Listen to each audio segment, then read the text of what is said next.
You've probably heard my story told by scholars, by poets, but now you're going to hear it from me. I am Gretchen, and this is my journey from a quiet, simple garden to the highest heavens. It's a story of absolute ruin and of redemption. You see, my story begins in what I called my small world, a quiet garden, a place of simple, humble contentment. This was my whole life before the storm, before all the striving, before him. My life wasn't measured by ambition or grand quests. Oh no, it was measured by the gentle rhythm of church bells, the steady hum of my spinning wheel. It was a life of devotion, sure, lived within very narrow, very safe boundaries. A life of innocence, really. My world was built on the laws of God and men. It was all I knew. His world, it was a universe of dusty books and this insatiable desire, a seething fire for knowledge, for experience, for everything. Something I couldn't even begin to wrap my head around. And his great world was about to come crashing right into my small one. He didn't just arrive. He appeared, like a force of nature. A wanderer, full of a youth that wasn't even his own, but a gift from some witch's potion.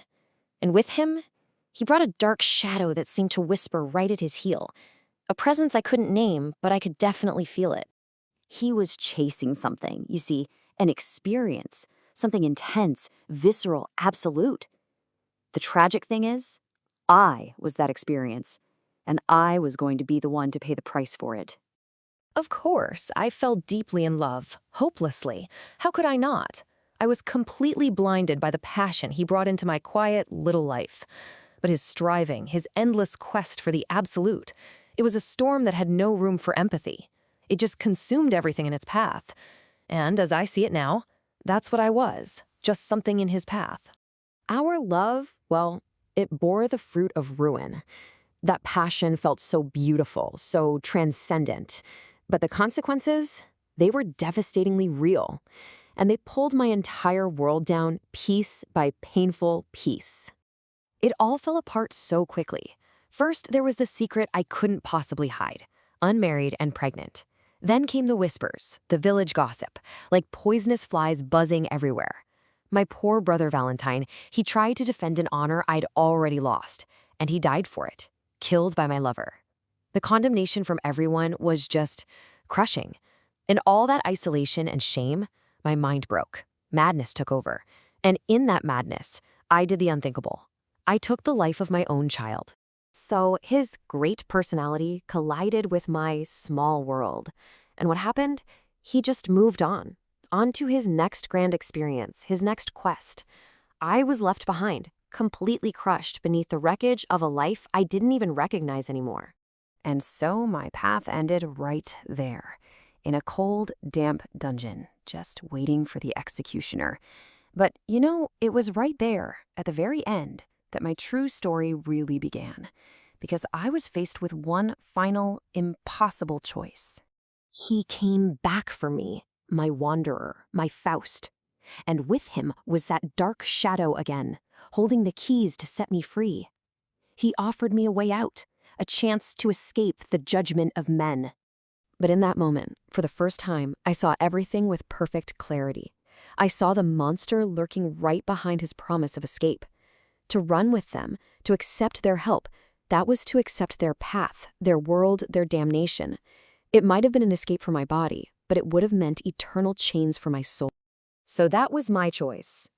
It was that simple. Do I take the hand of a devil and run, damning myself forever? Or do I stay right here, accept what I've done, and face the judgment of God? I refused. I chose to stay. I chose to accept my earthly punishment. I bowed my head to a judgment that was higher than his, higher than the devil's, and even higher than the village's. I placed my soul in God's hands. And that refusal, that one act of accepting my own guilt instead of running from it, that became my ultimate salvation. It wasn't an end at all. It was a transformation. I was lifted up, not by the wanderer's magic, not by some devil's trick, but by God's grace.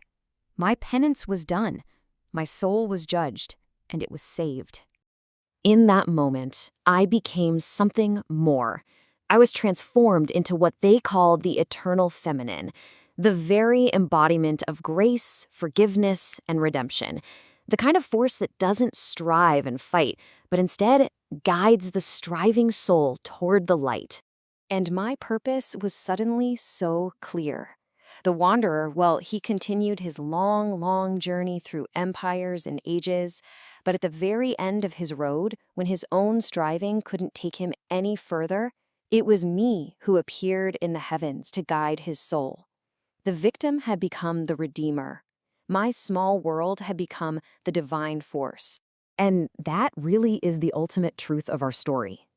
I, the one whose simple life he shattered in his endless search for meaning, became the very force that pulled his spirit out of the darkness and into salvation. So I'll just leave you with this. My story is one of ruin. There's no doubt about that. But it's also one of ascent. And it asks a question I think we all have to face at some point. In the absolute wreckage of our greatest mistakes, in our deepest moments of shame, can true redemption actually be found?